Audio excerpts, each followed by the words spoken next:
Hello again, everybody. Welcome to another episode of the Morgan You Know podcast, my favorite time of the week. Thank you so much for carving out a little bit of your time to listen or watch us live or later, however you choose. We appreciate it. Just make sure you subscribe, follow, like, comment, whatever thing is readily available there for you on whatever platform you watch us. Just do us a favor and spread the word, spread the gospel, if you will, about what we do here at the Morgan You Know. We are a conversation show about sports and sports entertainment. I have a feeling we're going to be gaining a few new listeners as we round into a new season and we start to focus in on helping people make some bets. We'll get to who's going to help us do that soon. But who helps us run the whole ship here, all of it, the whole kit and caboodle, the social media, the live broadcast you're watching right now, the podcast you may be watching later, co-hosting, taking all of my crazy ideas and actually making them into something. That's our guy, Jimmy Jamriska. Jimmy, hello. Rod, it looks like it's going to be a great day for some football, but not a great day to stream to Facebook. So if you're not watching on Facebook, it's because Facebook's down right now. But guess what? We're still on YouTube and Twitch. That's fine. YouTube and Twitch are the much better places to be anyway. But I did see that we were having an issue with the platform drop. Glad to see that it's Facebook. Take that, Zuckerberg. What do you think of that? We're going to be getting to some NFL for the first time in a while because NFL is creeping up on us. Training camps are around the corner. The Hall of Fame game will be here before you know it. And if we're talking NFL, there's one person and only one person only helping us do that. That's our football handicapper back after a little bit of a hiatus. A hiatus. I'll get it out. He's Josh Williams. Josh, hello. What's up, boys? We are previewing the 5 crappiest teams for the NFL season. Let's go. That's right. You can't be any more fired up than that. We will get to the new gimmick we have cooked up to preview the NFL here shortly. But as I said, Williams has been off for a little while. So let's warm him up. Let's get him back into the flow of the podcast where he no-sells all of my jokes and sticks directly to his script. So let's let him get warmed up with the cold open question of the week. And gentlemen, I got to start with calling myself out here, okay? I want to take you back in time to Wednesday of last week. Actually, excuse me, it was Tuesday afternoon of last week. The Morgan family decides we're going to go see the Odyssey. We're going to go on Saturday night. I hear tickets are getting difficult to buy. That's great. You can log online and buy tickets at any time. So when I logged on to the Cinemark app on Tuesday afternoon to buy tickets for the 6:15 show, complete room open. Any seat that I want, Jimmy Jam. This is great. I pick out what I think are the 3 seats in the back row, right square in the middle. Excellent. This is going to be great. I see that my receipt is for seats A, 4, 5, and 6. But I think nothing of this. I remember looking at the app. I remember picking the 3 seats in the back of the theater. This is going to be absolutely fine, Jimmy. We arrive at the theater on Saturday night, pick up our popcorn, pick up our drinks, pick up our candy, roll into the theater. And where do you think row A is? The front row. We had the front middle seats. I couldn't do it. I absolutely could not do it. I looked over at Van and I looked over at Kate and I said, I got to go see if they're going to give us a refund. And thankfully, because the movie hadn't started yet, they gave us a refund. We were able to walk out of the movie. We'll have to go back and see the Odyssey some other time. But we did pay popcorn and movie theater prices there. So they got our money there, Jimmy Jam. But my question is for you, when was a time these new modern conveniences got the best of you and you bricked it the way I did with the tickets? All right, so mine is very similar to yours. So we went to Dollywood about a month or so ago as part of course, the family vacation because it's all we do over the summer. And there were some deals on some tickets. There were $60. Everyone pays the kid price to get in. But then I saw, hey, there's the $65 tickets where you get the fast pass. I'm like, oh, that's cool. So let's just do, $5 more ticket. We'll do the fast pass too. So I bought the 4 $65 fast pass tickets. So we go in and we scan it like, oh, no. Those aren't, you have to buy those in addition to the regular tickets to get in. And I thought it was a combo deal. I was wrong. Of course, they didn't have the $60 deal anymore. So instead of $240 total, it ended up being about $700 total for us to go to Dollywood. And the good news is we did get to go in the fast pass lanes, and only one of them really mattered because it really wasn't busy that day. So yeah, that was awesome. That was a very big lesson learned. I was not happy. So you did buy valid fast passes. You just didn't realize that said Yes. fast passes wouldn't also get you into the park and in the line for said ride that required fast pass that you had already purchased. Am I following the chain there? Well, see, no. So I knew that you had to have a ticket and then a fast pass, but I thought this was like a Okay. combo deal. So you And were in a I would think. Okay, go ahead. Go ahead. I'm sorry. I would think there's a little lag, and I'm sorry about that. I would think that on the app for Dollywood, they would not let you buy a fast pass ticket unless you had a regular ticket. That just seems like something it would do, but no, it wouldn't. See, okay, so I was going to say it sounds as if you're trying to leave the door cracked here for it might not possibly be your fault. There was maybe a little bit of tricky wording. Sounds as if maybe you're trying to leave the possibility there, Jimmy. Am I reading that correctly? I mean, I'm a moron, but yeah, just a little bit. Because it said it was a special. Whatever. I'm done. See, now you got it. Now you got me angry. Listen, I appreciate that because I have to be clear here. There was no faulty anything for me. I just thought that what I was clicking on was the back row, and it turns out it was the front row. So I don't want the good people of Cinemark to think that I'm talking down their app. It worked famously. We got in easily. I even got the refund easily. The people were nice to me. I got nothing but great things to say about Cinemark. It was completely me bricking the modern convenience that these apps are supposed to bring to us. Williams, you're on the gambling apps quite often. I'm worried about maybe where this story might be going. Do you have a story for us of a time that you bricked a modern technology convenience? No, I'm with you, Rod. I did the exact same thing with the movie. I looked at the seats and I thought I was getting back row. I got front row. I did the exact same thing, and it's nobody's fault but my own. Side note: this was before we purchased our seats pre-movie. The worst movie ever to see front row, The Blair Witch Project. Yeah, that was me. That was me. See, I would have contended that The Odyssey would be one of the worst movies to see, right? Based on everything they say. How Odyssey's up there. Yeah. I saw The Blair Witch in the front row as well. It was hard to get through. That's the Blair Witch herself right there, everybody. The voice out of nowhere just sneaks in. Nobody knew who it was. It's our good friend. As we've mentioned to our faithful listeners, they know he sometimes has issues to deal with in his life as a maintenance man. He was a little late coming home for recording time tonight, but we're happy to have him. Chris King, hello. What is up, gentlemen? And of course, I have bricked technology all through the ages. One time specifically, this was long ago when Carrot Top was actually famous. Pencil. It was the pencil. When Carrot Top was actually famous before he became a bodybuilder.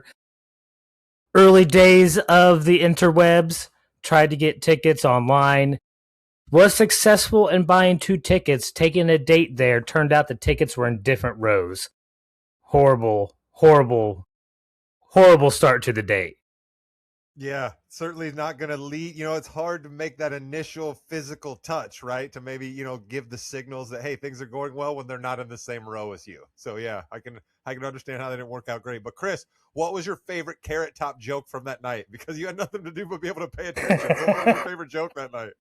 You know how many decades ago that was, Rod? That's hard for me to remember. I do remember laughing really hard at something with some big-ass eyeglasses, but I couldn't remember the joke. Nice. Doesn't have anything to do with the fact that I'm looking at you right now with eyeglasses on and that you're wearing any, right? You're not just Steve Carell and Anchorman pulling from anything that you can find right now, are you? Yeah. All right, that's the cold open question. We like to give you a little insight into us, a little fun, a little games. But now we're getting down to the serious business, okay? I have asked our guy, Josh Williams, to do his process a little differently here, okay? A little peek behind the curtain. We're not paying Josh anything whatsoever, okay? So we wouldn't dare to try to tell him what he needs to do as NFL research. This is NFL research that he does for his activities, what he likes to do, some of the bets that he doesn't tell us about, some of the things that we wouldn't want him to broadcast for public consumption. He does a lot of this on his own, and he is nice enough to then come to us and supply some of that knowledge to the Morgan universe. This year, I asked him one thing and one thing only. I said, Josh, can we tier it? Can we give teams at the beginning that nobody needs to worry about past us just talking about how bad their season's going to be right now? And when we get closer to the year, can we talk about the contenders? And Mr. Williams, you agreed with me on this one, didn't you? Yeah. It wasn't that hard. Dynamite Williams. So what we've done then, He's got his script. He's got his script. He's ready, Rod. we are going to give you a tier. All right. And this tier we have labeled. Now, this might have to do with something that's on my brain at all times. Okay. Which is Yacht Rock. So this tier we have labeled sending out an SOS to the 2027 QB class. Please, can you help us? Jimmy has a wonderful graphic here for those of you watching us visually. For those of you just listening to us, you'll be surprised when Williams brings up the teams here at the bottom. But basically, if you're a fan base of these 5 teams, you're already scouting. You're already looking at what Todd McShay has to say. You're already looking at what Daniel Jeremiah has to say. You're watching Texas games. You're watching other big SEC games. You're watching Big Ten games. You're looking forward to the draft. So we apologize to those fan bases, but we're going to give you some shine right now. So, Williams, who are we going to start with? Yeah, I mean, before we get – I want to talk about the schedule first here. The schedule makers. Goodness, that's right. I completely forgot your schedule thing, Williams. That's my bad. Yeah, and most of this talk, I mean, tonight, I mean, it's 5 pretty terrible teams. So we're going to talk about how bad they were and the schedules mostly and the spending habits of these teams. But I just want to touch on, like, the schedule makers did another poor job creating, like, a fair schedule. Over the last 36 years of scheduled data, a team this year has the second largest net rest edge since 1990 at plus 15 days. That team, Jimmy is going to be pumped. It's the Chicago Bears. Last year, the largest net rest disadvantage was negative 19, which was one of the 10 worst marks since 2000. This year, the largest net rest disadvantage is negative 24 days. And that team, yes, it's the unlucky franchise. We've all made fun of them, the LA Chargers. Ranks as one of the 5 worst net rest disadvantages since 1990 and the worst in the last 13 years.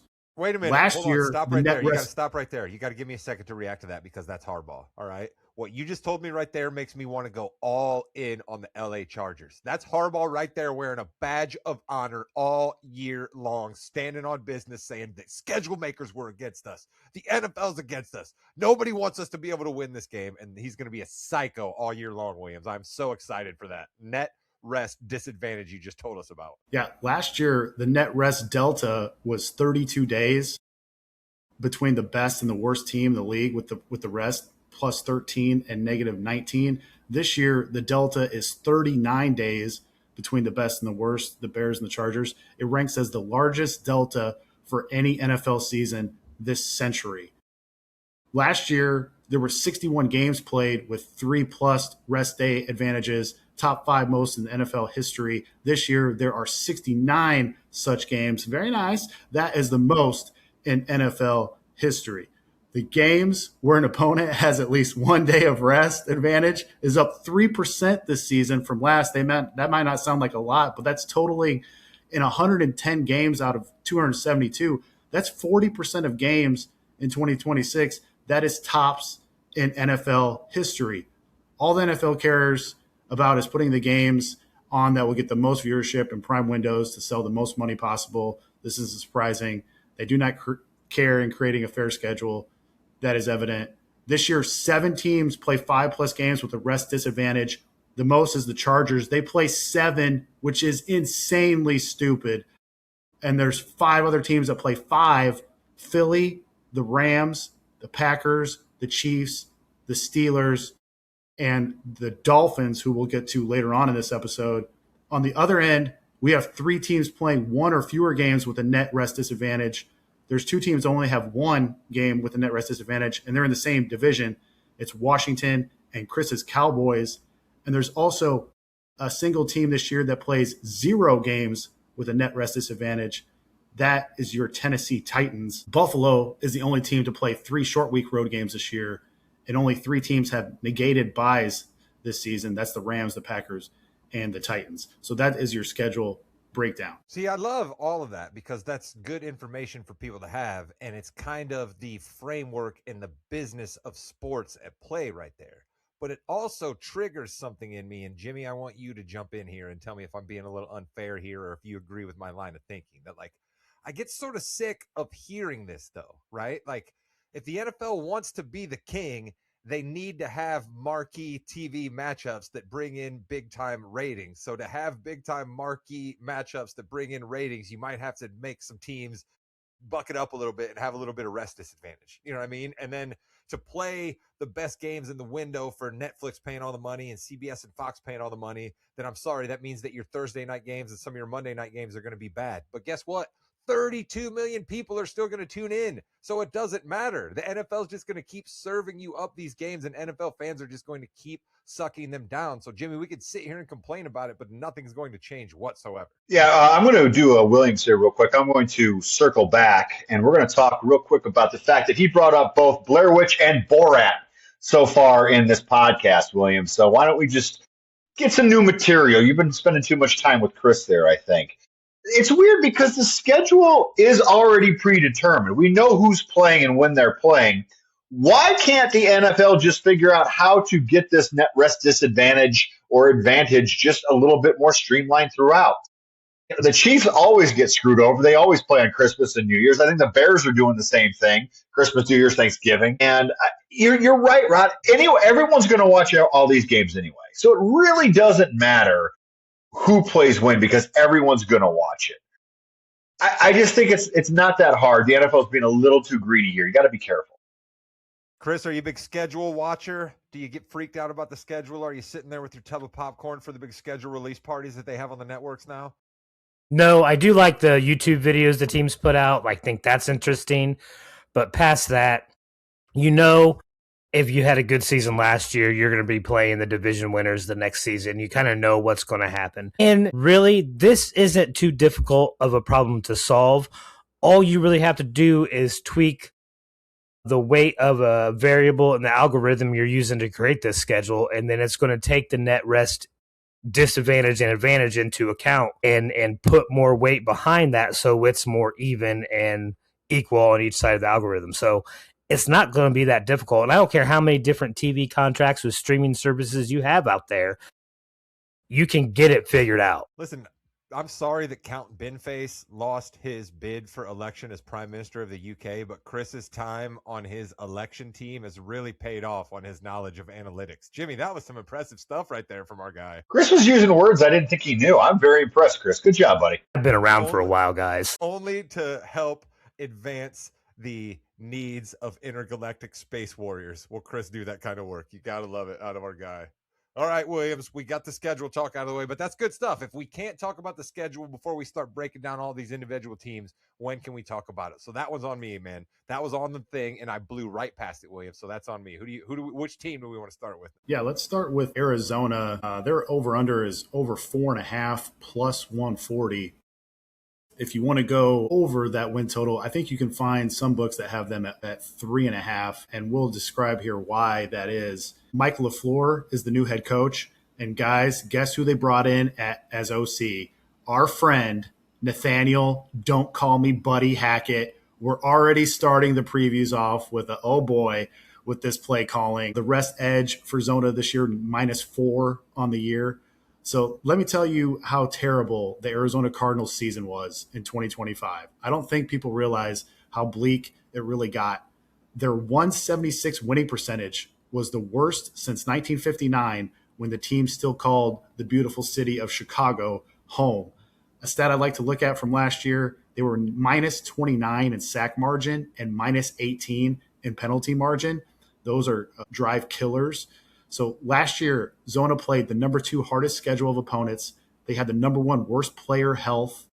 They had the number 2 worst field goal luck. They had the number 5 worst fumble luck. They had the number 3 worst record in one-score games, 2-8, by the way. They had the number 1 worst record in games decided by 3 points or less, 0-5. They were bottom 10 in turnover EPA, and they were outscored by 55 points in the fourth quarter. That was the worst in the league. And guys, they are underdogs in all 17 games currently. They go from spending the 8th most money on offense last season to the 6th least this season. Bottom 7 spending on the O-line, and on the defense, they go from spending the 6th most to the 18th most, middle of the pack. Bottom 10 spending at corner. So you think it can't get any worse for them this year? Well, they play the hardest schedule in all of football next year or this year after their 5th straight losing season in 2025. Welcome to the 2026 Arizona Cardinals preview. Is it still the Bidwells? Are the Bidwells still the owners of the Cardinals, Williams, or do they have new owners at this point? Yeah, I believe so. All right. Well, listen, I'm not one for trying to carry weight for owners at all. But if you're going to talk about a team that was that bad last year and spent that much money, like I can't really say that I'm going to fault the guy for spending a little bit less money when they spent all that money last year and it didn't really pay off for him. So like I can't say that I'm going to fault the guy there. I appreciate that he's given my guy Jacoby Brissett another shot at quarterback. Maybe I guess he's kind of holding out, but like, what are they going to do? Go with my guy Gardner Minshew? As much as I'd like him to, they're not going to do that. They'll end up paying Jacoby. He'll come back for one more year in the sun, make like $25 million or something, and good for him. But yeah, there's not much reason to watch Arizona. Jimmy Jam, you looking forward to Cardinals football? Well, I'm a big Notre Dame fan, so Jeremiah Love for sure is someone I want to see. But there was a nice video of him getting destroyed yesterday by that Cardinals offensive line. So congratulations there. And your boy Jacoby Brissett, I do believe, has signed. So he is back and he's ready to go. All right, good. See, that's wonderful. Chris, do you have many Arizona Cardinal thoughts for us, or can we move on to the next squad?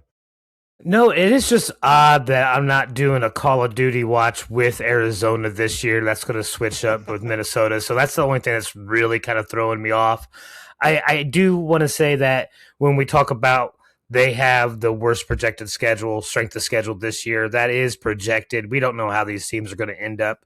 It could end up not being the hardest schedule in the NFL. But either way, I don't think I'd take the over at 4 wins. Yeah, just their division is what makes it tough for them. They got to play the Seahawks, they got to play the Rams, they got to play the 49ers. You know what I mean? So that's basically what makes their schedule tough. You know what I mean? There's just no way around those. Chris sounds all down on Arizona football, Williams. Let's go to the Raiders, where we're inevitably going to get to some Mendoza talk here to get Chris a little fired up. Let's talk Raiders here. The one team that doesn't actually want a QB, right, out of these 5 teams, right? I don't think they really want a QB at the top of the draft, even though they'll probably be there. Yeah, next year it's 4 out of these 5 teams are probably taking a quarterback. The Raiders are not going to be one of them. Out was Pete Carroll, former Super Bowl champ from Seattle, and head coach Clint Kubiak, Super Bowl champion, offensive coordinator from Seattle. They have a new offensive coordinator, Andrew Janico, and they have a new defensive coordinator, Rob Leonard. They have a bad rest edge, minus 13, sack margin from last year, minus 27, penalty margin, plus 10. They went out and spent $27 million a year on a veteran center to help navigate the number 1 overall pick and national champion winner Fernando Mendoza. They added some other key pieces on defense: edge Kwity Paye, linebacker Quay Walker, linebacker Nakobe Dean, safety in the draft Traydon Stukes from Arizona, which everyone seems to love. The 2026 spending breakdown, they go up 12 spots in offensive line spending from 25th to 13th. They go up 11 spots overall in defense from 22nd to 11th. They were dead last in cornerback spending last season. They increased that by 12 spots. Their problem last year, Geno threw a league-leading amount of picks, 17 to be exact. Something Mendoza did very well at IU was take care of the ball. So for the Raiders, you hope that that takes care of itself. Who knows when he starts? Could be midway through the year, could be later half, could be by week 5 if the Raiders are 0-4. We don't know yet. The Raiders were bottom 3 in all of these offensive stats last year: yards per play, points per drive, points per game, success rate. This is why you bring in Clint Kubiak to try and fix those things. It's going to be tough. Raiders play the 13th easiest schedule in 2025, so about mid-pack. But, they got, the Chiefs, the Chargers, the Broncos. It's a pretty tough division there. I say Mendoza plays by week 3. All right. I love to go back to the Jerry Glanville quote. This is the NFL, which stands for not for long. He was talking to an official about making a bad call, but I still think that it applies to an awful lot of stuff in the NFL. And I think that we're going to see Mendoza earlier rather than later. I don't care what Tom Brady says. I don't care. It's just not how it works anymore. You got a number 1 pick like that. The seat's going to get hot. People are going to want to see him. I'd say Mendoza by week 3. Chris, you're the big IU guy around here. I know Williams is an IU fan too, but you've been an IU fan for longer than him because you beat him in years by a lot. So we're going to give you the crown. Listen, there's nothing more than I would love to see Mendoza just be able to start the year, right? I don't get to make that decision. So they're going to start with Cousins. Okay, fine. I do like the money they spent on the offensive line. I think this turns into a run-first team with Genty. I think he has a big breakout year, and if that is successful in those first half of the season, you may not see Mendoza until they're eliminated from the playoffs, whenever that may be. So I don't know. I think that the Raiders can do nothing but improve from last year. I think they have better coaching. They have better talent. I think they're a little bit deeper. I think they can ruffle some feathers in the West. Jimmy, the two IU fans, I guess you're an IU fan too, are excuse me, the two IU fans are afraid to put their name on a prediction like I did of week 3 for Mendoza. Do you have guts? To quote Mike O'Malley, host of the great Nickelodeon game show, Global Guts back in the day. I think it's going to be tough because the Raiders are going to be a lot better. Like Chris said, their running game is going to be better because they have a good offensive line. Their defense will be better as well with Crosby, hopefully healthy, and well, hopefully he's on the Bears. But anyway, I think it's going to be. I think we're looking over under for me is like week 7. I think is going to be it because I think they're going to be pretty decent. All right, clip it, Jimmy Jam. When Mendoza is starting week 3, I want you to pepper social media with me saying this on July the 29th. All right? Never been wrong about football. Never. Never. No, I'm never wrong. I'm never wrong. Listen, but see, that's why I'm saying put it out there. If I'm wrong, put it out I'm there. never wrong. Oh, yeah, but I'm even saying if I'm wrong, put it out there, right? Go for it. I don't Yeah. care. All you haters out there, fire off, man. Let's go. Give the engagement. We'll take it. You know who loved the 17 interceptions that Geno Smith threw last year? The New York Jets. They said, come on down, baby. We got rid of Justin Fields. We need ourselves a quarterback. Geno, you were here before. Do you still have the same apartment? You probably don't because that was a bunch of years ago, but maybe you can live in the same neighborhood, even though it probably costs you a bunch more now. Williams, what in the world's going on with the Jets? Are they still picking people based on Madden ratings? Yeah, the Jets over under 5.5 minus 110. I forgot to tell you the over under for Vegas is also 5.5.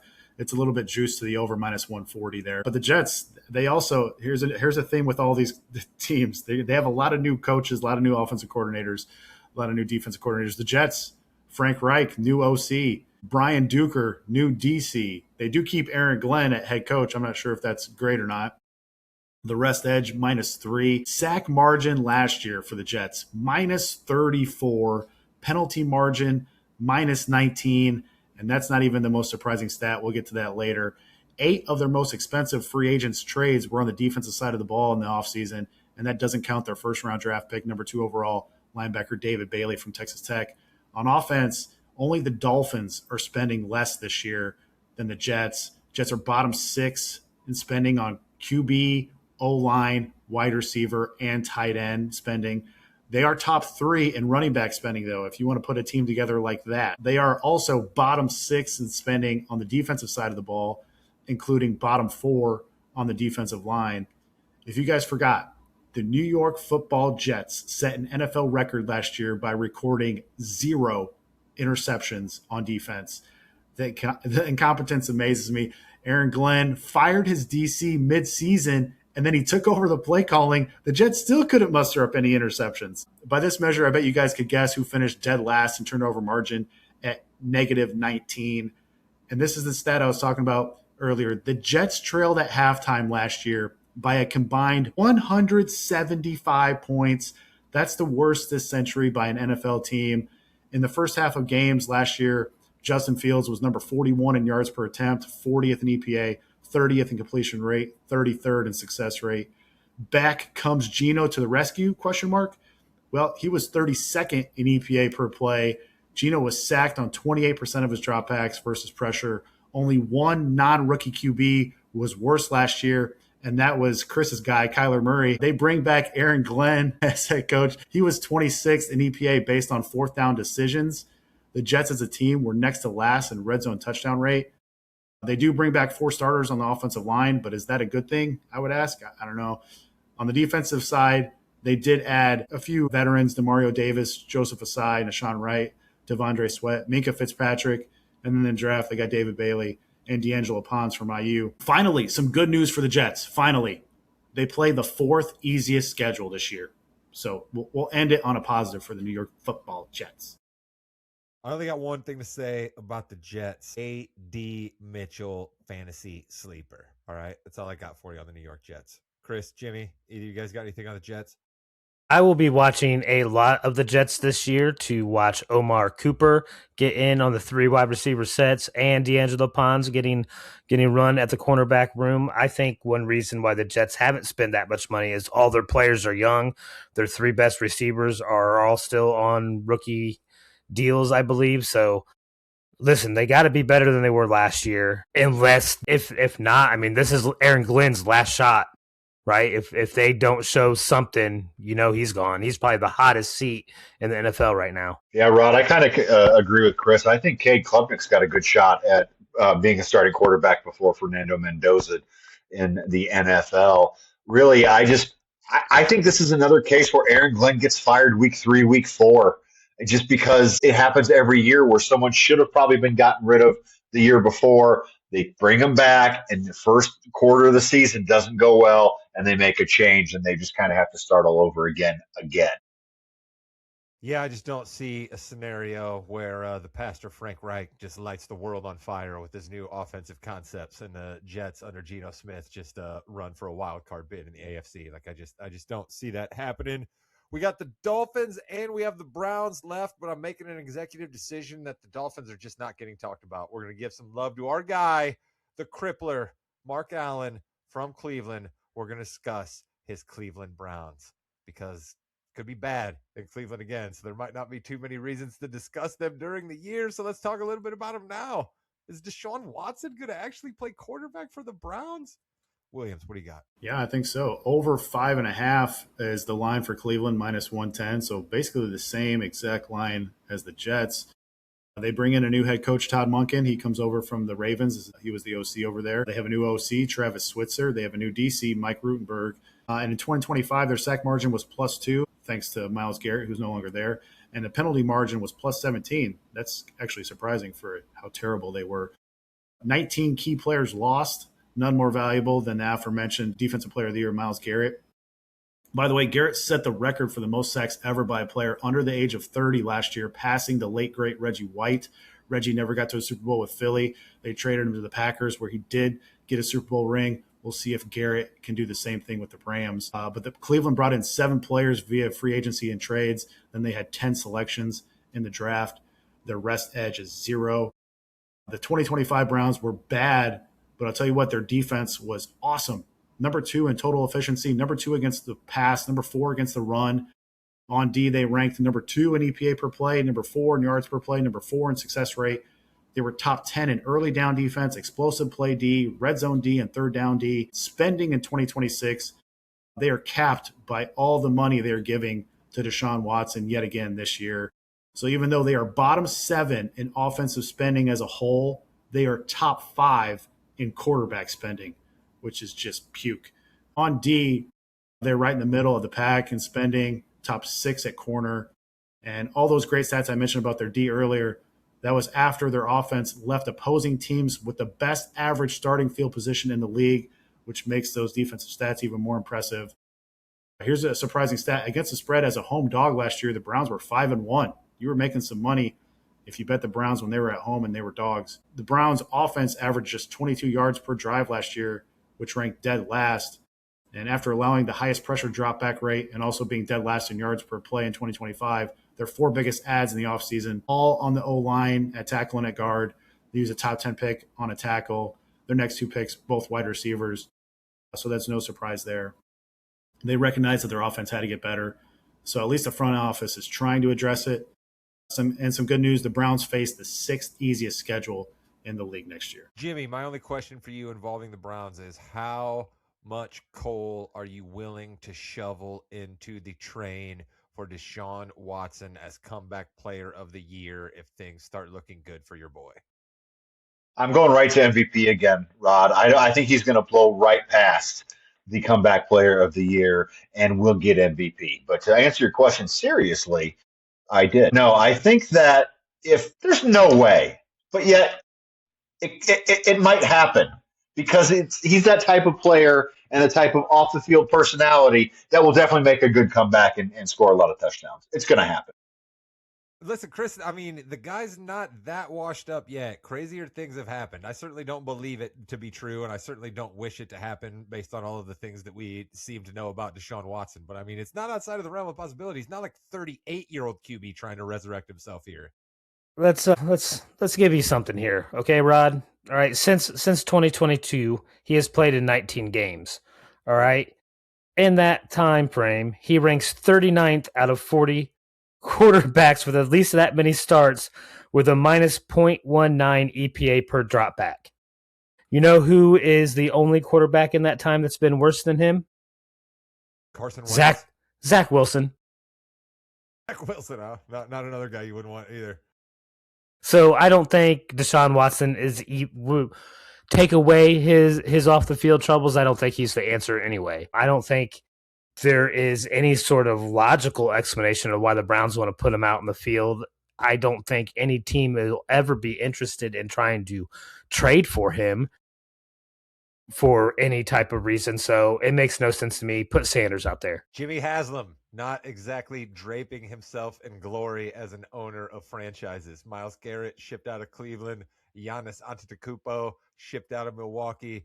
Not a lot back in return for either guys other than draft capital. So Williams, Cleveland had so much. I'm sorry, but Cleveland had so much hope.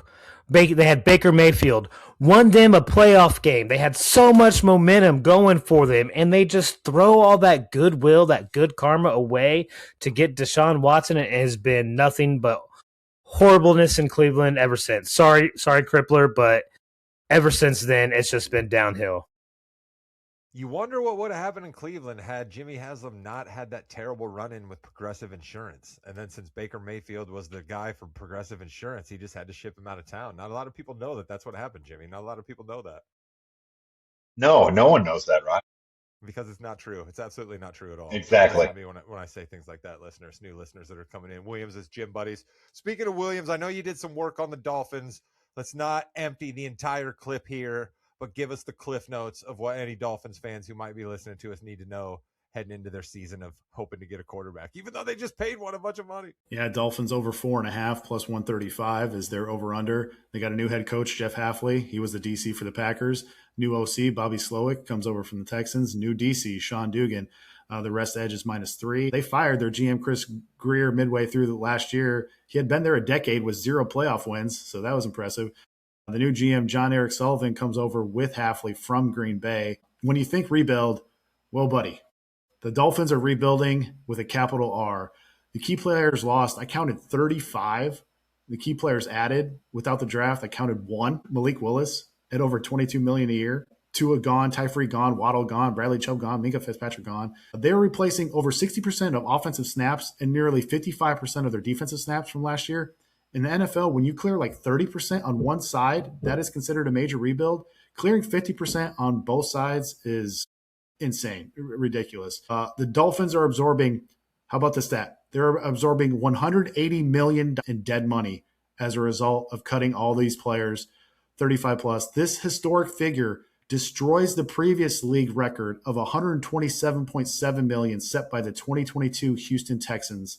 They're still paying Jalen Ramsey. They're still paying Teron Armstead. They're still paying Jonnu Smith catching balls from Arthur Smith's offenses. Good Lord.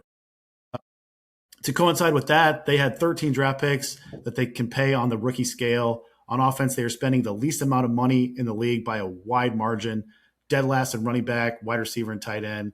They're spending the third least amount on defense. And just like Arizona, you think it can't get any worse? Last year, the Dolphins played the 5th easiest schedule. Well, they play the 2nd toughest schedule in the league this year. Only Arizona plays a tougher schedule. And they play the second best schedule of rest last year. They have 5 games where their opponent has over a week to prepare for them. They play 0 games where their opponent has less than a week to prep. So this is just kicking the Dolphins while they're down, it seems like, with the schedule makers this year and with the net rest disadvantage. So this team it's going to be tough to get some wins for Miami. All right, there you have it, Dolphins fans. You should be terribly excited about the 2027 draft class. That's what you should be incredibly excited about. We have another tier of teams to come at you with next week. These are teams that are maybe a little bit lost at sea, but somewhere off in the distance, they can see a lighthouse And then if they can just chart the proper course through the choppy waters, maybe, just maybe, they might have a semi-decent season.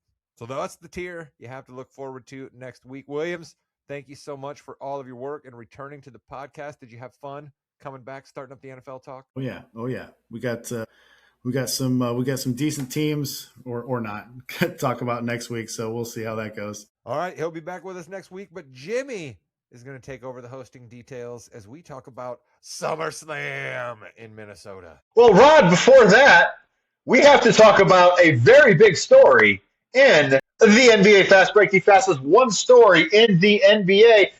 LeBron made his decision, Rod. LeBron is a Philadelphia 76er, and we at the Yeah We Know podcast, the Fast Break, the Morgan, everything, we've got to throw our 2 cents in here. It was captivating for the past 2 months. LeBron is a 76er. I'm not going to say I was right. I'm not going to say that because I was. I continuously amaze myself how good I am at the NBA. You deserve all the praise, Jimmy Jam. You had the cheesesteaks sniffed out before anybody else. You had visions of LeBron running the Rocky steps. You were right there. You had it. And I had my thoughts about LeBron. Thank you, LeBron, there. I put it out on the social media like minutes after it happened. But now I think to myself, Jaylen Brown was shipped out of Boston because he wanted to have his own team.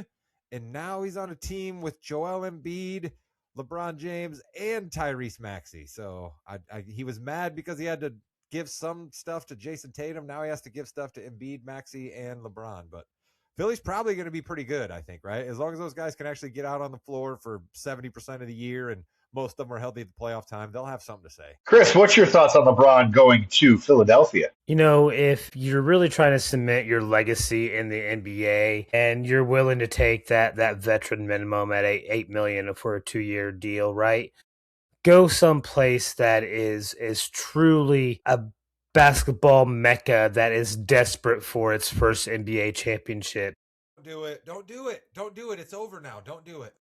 He should have signed with Indiana. He would have made Come on. a lot more people maybe believe if he could have won it with Indiana and the Pacers, then it would have been so much more meaningful than joining up with Philadelphia. That being said, we have no one else to thank other than Brad Stevens and the Boston Celtics for making this happen. Yeah, you're right. It wouldn't have happened if Brown wasn't a 76er. I will say this. I do want to say that it was the best basketball decision.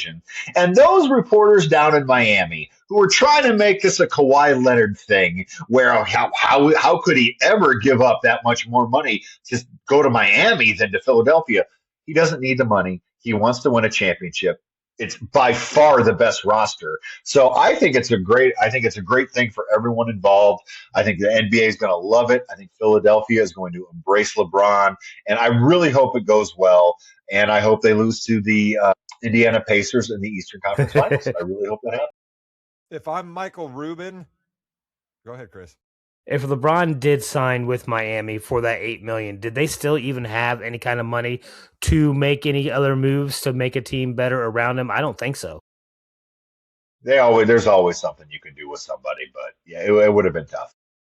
If I'm Michael Rubin, the owner of the Washington Commanders and the owner of the Philadelphia 76ers and the owner of Fanatics, I would instruct every single of employees at every one of my employees at Fanatics, to accept no calls from one Pablo Torre. All right, because I imagine Pablo will be looking into Fanatics and any deal they strike with LeBron James with a fine tooth comb, because this is literally sort of the aspiration playbook, right? Steve Ballmer, a guy who has a lot of connections and a lot of money, signs Kawhi for a deal and then funnels a bunch of money to him through a secondary source. Michael Rubin certainly has all types of deals he could strike with LeBron via Fanatics, Jimmy. But no, there's nothing to see here, right? Nothing at all. And there's also something to see, though, with the Yeah We Know portion of the Morgan You Know podcast. We are talking WWE. We're going to talk SummerSlam here in a second, but we've got to talk about it. Everyone on the internet is talking about this segment. I believe that you're cursed. Joe Hendry, Danhausen, Rod, I may not be good at football predictions. I'm actually pretty good at basketball predictions. And I'm worried I'm 100% correct on WWE predictions. I'm a little nervous about the Joe Hendry situation. He did a great job, but they played it as an actual concert, and Danhausen doesn't do actual music. It really didn't work for me. I didn't hate it as much as everyone else seemed to, but I don't like this for our boy. I do not want to come on here and say that I didn't like it. So, Chris? Okay. So I'll tell you how I came across off that, right?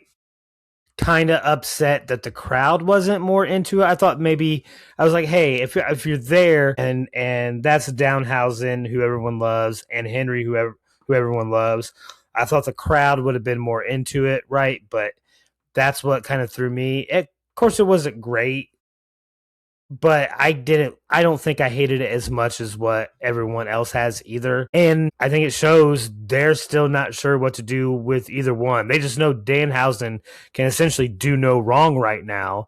And so they're hoping that they can they got to put somebody with him. We talked about it here before, right, Rod, that he needs somebody else to be the muscle for him essentially. And maybe they just keep throwing people out until they find one that sticks. Matt Cardona, and now Joe Henry. Yeah, we'll see. You can't do anything wrong with Danhausen until you do something wrong with Danhausen and you overplay your hand. So you got to be careful. Again, Danhausen, we're all fans here. Let's just be careful. And that kind of goes right into SummerSlam. We have a 2-night SummerSlam that has a total of 12 matches. Look at this card, gentlemen. We have night 1 being the Bellas and Page versus Fatal Influence. We have the Usos, Jacob Fatu, Royce Keys, LA Knight, and Solo Sikoa going against each other. Gunther, Nick Aldis, Oba Femi, and Brock Lesnar in Hell in a Cell. Women's World Championship, Liv Morgan against Io Sky, and then CM Punk and Cody Rhodes. That is a hell of a night 1 card. I really think that's great. Before we get into night 2, what are our thoughts on night 1? I think really top to bottom, it's a pretty decent card there, guys. The only match that I'm not necessarily all that concerned about is the Party Crashers versus the Bellas, right?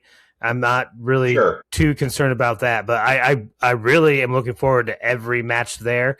I think the match of the night's going to come down probably between the Hell in the Cell and Io versus Liv, though. Ooh, okay, that's interesting. Rob, what are your thoughts on the card? What do you think match of the night might come down to?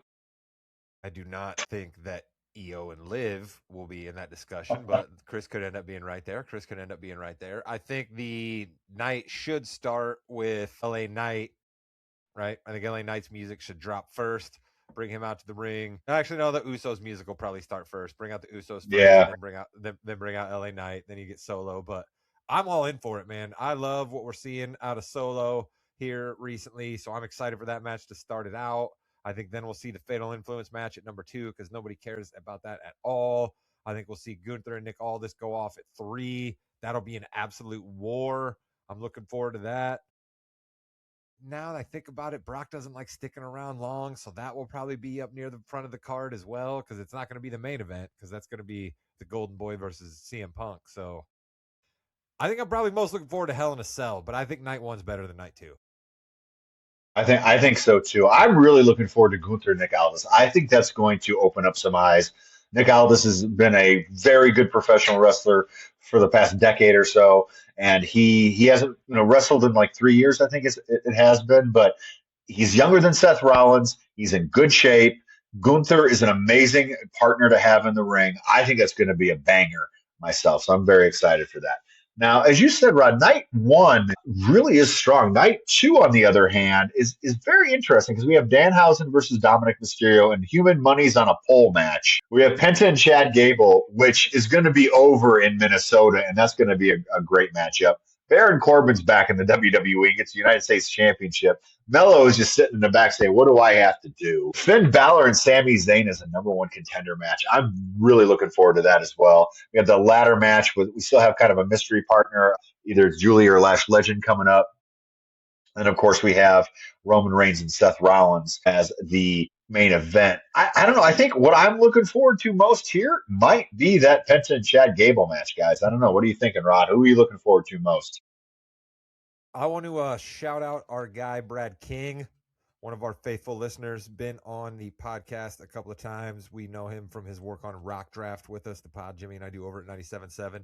He said to me today, man, oh, I'm sorry. Hey, you know what's funny? Because he coughs a lot on podcasts too. So did he cough? I had this cough I can't lick today. He said to me something interesting, right?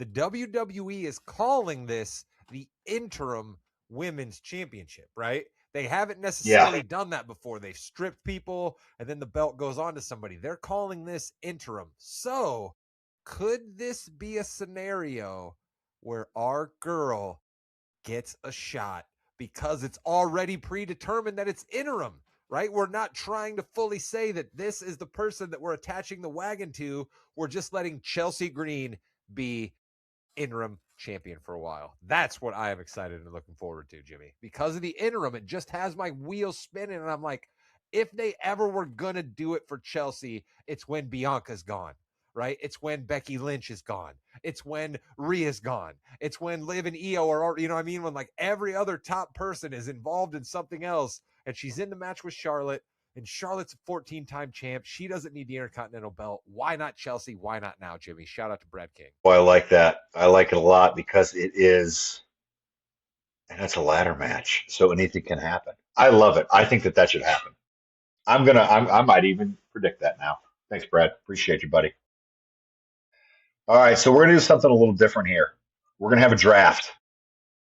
We're going to draft our most anticipated matches, night one and night two together. Okay, Chris, you're going to go first. I'm going to go second. Rod's going to go third. We're going to do a snake draft, so Rod will get the turn on that. Okay. So, Chris, what is your number one match that you think is going to be on SummerSlam? We'll talk about it for a little bit, and then we'll move on. Chris, who you got? And I get to choose between both nights? Both nights. They're up there on the screen right now. Take your pick. I got the number one pick, and I think I have to take Hell in a Cell. Hell in a Cell? Yep. All right. That's where I'd went. I think you kind of have to because it's kind of the coronation of Obafemi. And I really think that's, I would assume, and it might be the end of Brock Lesnar. Right. So I like that. I like that a lot. Now, am I going to go, having the second pick is tough here. Am I really going to do that? I am. What am I looking forward to the most? I'm really, you know what? I'm going for it. I don't even care. Gunther and Nick Aldis is my second pick. I'm really looking forward to that match. I think it's going to be a lot of fun. It'll be the first time. It'll be the first time I get to see Nick Aldis in a ring. Yeah, and I think it'll be cool to see that as well. I'm really for Rod. I'm really for Nick Aldis, who worked his ass off in TNA, in NWA, in the Indies, doing the best he possibly can. At the first All In against Cody Rhodes, he is somebody I'm rooting for, and I really want this to work. I'm going to try to will it. I willed Butch. I willed Walter. I didn't will Walter, but whatever. I'm trying the best here. So let's do this. DIY. You willed them into tag team champions. And now Tommaso Ciampa's getting a drill in his head during a match. It's fine. Everything's fine. It's good. But yes, I've got Gunther and Aldis there. I think that's going to be a banger, and I'm really excited. You're such an internet wrestling community mark, Jimmy, for going with Gunther yes. and all this, right? I mean, like it's kind of a microcosm of the problem right now. We have CM Punk on the board. We have Cody Rhodes on the board. We have Seth Rollins on the board. We have Roman Reigns on the board. And you're like, give me Gunther and Nick Aldis. But that's what wrestling's all about. You can have whatever match you want be the match that you're most looking forward to. And that's why I can then take it number 3, Roman Reigns versus Seth Rollins, because why wouldn't I take that match? You have the number 1 OTC, Roman Reigns. You have the visionary, the revolutionary, all of the history. Seth Rollins may have to retire soon because his body seems to break down by the day. I'm excited. That's awesome. I really think that's going to be a good match as well. There's no way Seth Rollins is winning this match. He has constantly reminded Roman Reigns that he's never beat him, even though he has. And it's not time for Roman Reigns to lose. So, yeah, Roman's going to win this. I think that's a good pick there. Chris, what do you think? Yeah, that would have been my third most anticipated match. I happen to disagree with Jimmy. Of course, I think Seth Rollins will get this, and he will have the belt around him. I think you will see the Usos and Fatu come out, but they will get stomped again by LA Solo and Royce Keys, and it'll end up being a fair fight where Rollins gets the upper hand. He just continues All right. he just continues this shadow campaign of trying to be Seth Rollins' #1 fan on the podcast, Jimmy. He just continues this. But I will remind him once again, I was on the island well before him. I got the real estate when it was cheap. I'm in the house way up on the top of the hill. He's fighting it down with all the people who just arrived on the beach. I'm up here calling shots. Yeah, you just be ready for Chris to come in dancing to Seth Rollins music and have a big fur coat one of these days. Just be ready on that, Rod. Rod might have gotten the best pick of all of us here because he gets the turn. So Chris picked up the Hell in the Cell. I picked up Gunther and Aldis. Rod picked up Reigns and Rollins, and he's going next with. I mean, just give me the other big time belt in the WWE, right? Yeah, I'm for yeah. spectacle. I'm for big names. I'm for let's go. Give me the American Nightmare versus Coca-Cola Kid. What's he, the Coke Man, Pepsi Man? What's Danhausen always called? Pepsi Man, Pepsi Phil, Pepsi Phil. Yeah, there we go. That's who. Give me that one. Come on. I mean, I probably am looking forward to other matches a little bit more, but I mean, if we're doing a draft, Jimmy, you know me, my competitor kicks in. So just give me both championship matches. Yeah, I think you kind of have to go with that one next. I probably should have gone with that second and left Reigns and Rollins for you, but I think it's going to be a hard-hitting match. I think it is going to be, there might be some blood in this match as well because it's kind of a big feud here. I do see Punk retaining. I don't see Cody getting it back right away, though, Chris. This is one of the few times you will see me root for Cody, and I am predicting Cody to get the belt back. I don't think Phil deserves the belt. He didn't do anything to get to be the #1 contender to fight Sammy in the first place. So yeah, Phil shouldn't have the belt. Like, let Cody have it back, and then we can worry about getting it off Cody. Okay. Wait a minute. When did you start not ever rooting for Cody? Did I miss something there, Jimmy? When did Chris go anti-Cody Rhodes? I thought that was my gimmick. See, Chris trying to take all my corners. It's been a while. He got tired. He got tired of Cody after a while because he was doing the same thing over and over and over. It's kind of when he was going against Reigns all the time. Yeah, Chris doesn't like Cody anymore, but he hates Phil, if you will, more. And yes, the internet fans, we know his name is CM Punk. They call him Phil just to be weird. So calm down. Pretty sure his name's Phil. I don't anymore. I don't do it anymore. I just did Pepsi Phil for Danhausen. Yes, you have respect. All right, so it's my turn next. I'm going to continue with my internet wrestling community. I'm going to go Penta and Chad Gable.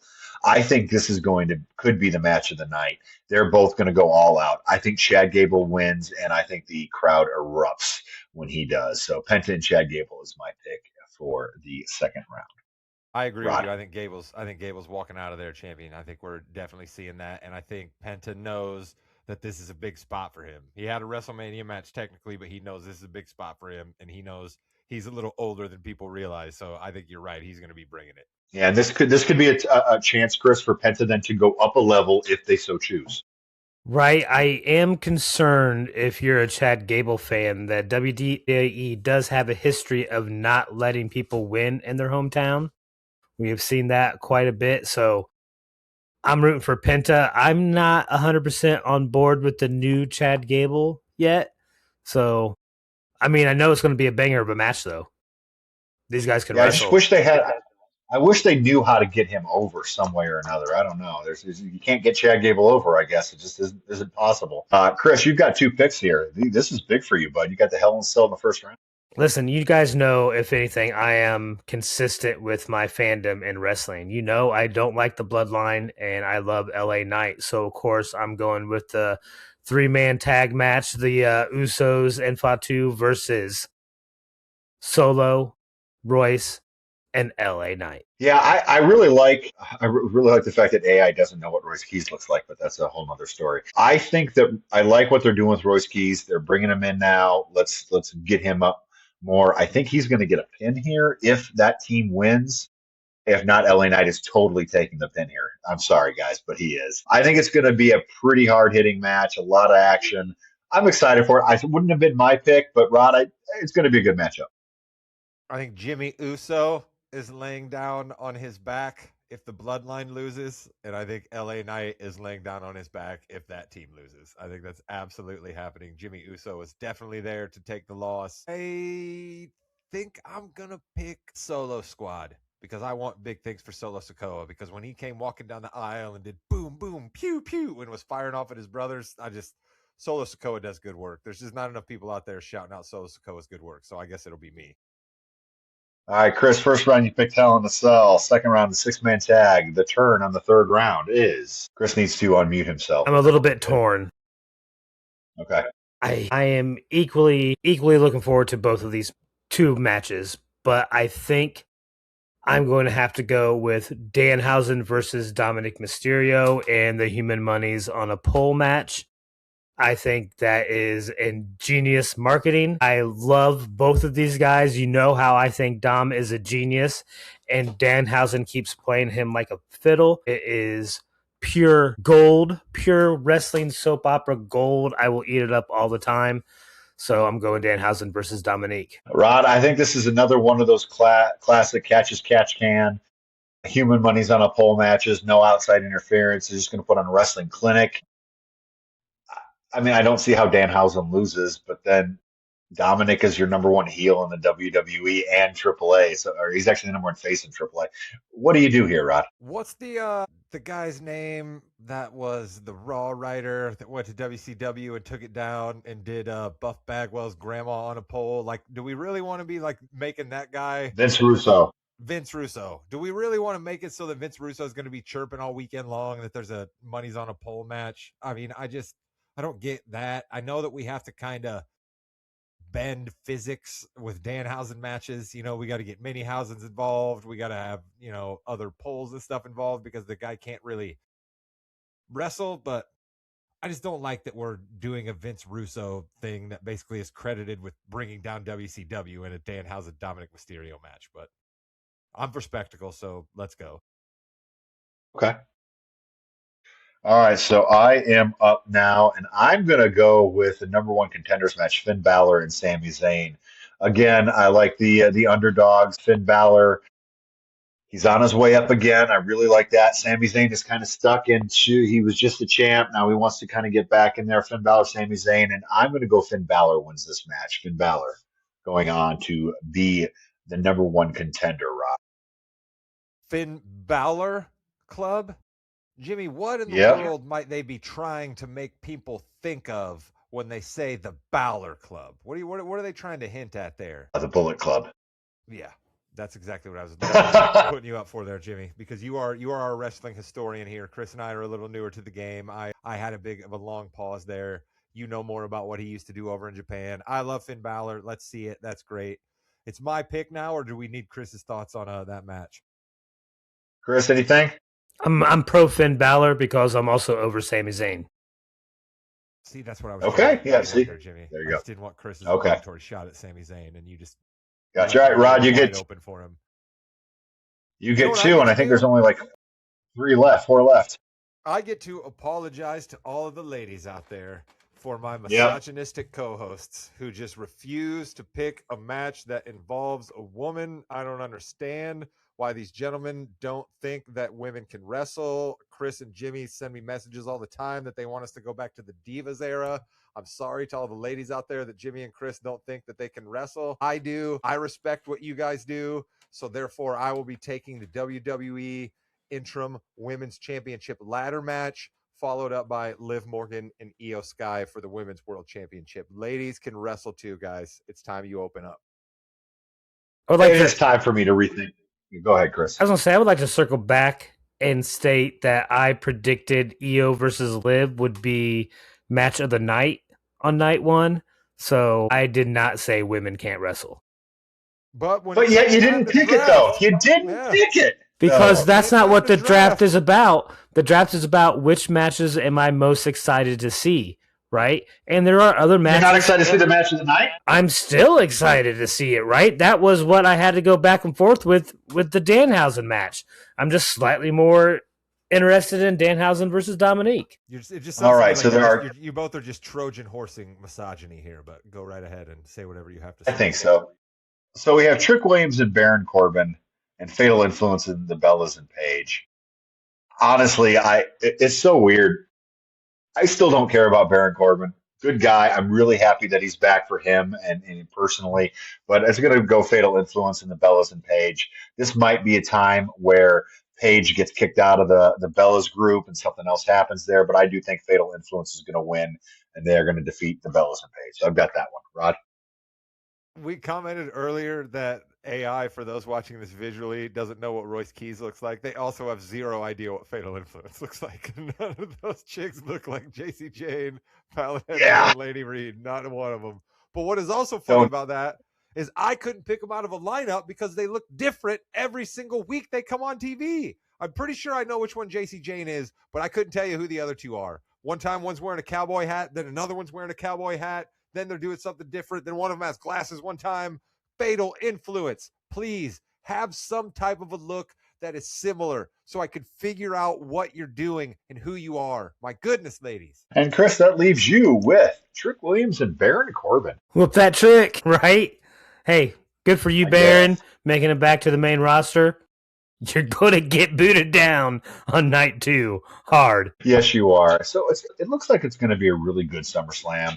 Going to be a great weekend for wrestling. And hopefully we get a couple really good matches and a couple great stories coming out of it. But with that, you've been listening to the More Than You Know podcast. Everyone, thanks for watching on YouTube, Twitch, and Facebook most of the time. Watch Like, out for comment- surprise Becky Lynch as the mystery opponent in the ladder match. Like, comment, and subscribe. Goodbye, Internet. Well, the good thing is that everything worked fine today. It did. Actually, it was fine. It's just that Facebook didn't go, but that's okay. Facebook. Zuck, I blame you. Good news is we'll get Joe Henry on that pole at some point. Joe Henry on a pole. Give him a guitar up there. Yeah, Joe Henry he's concert gotta come from a out. pole. yeah, it could be. Jimmy, I don't Who knows? appreciate you asking me a question where I was supposed to say something bad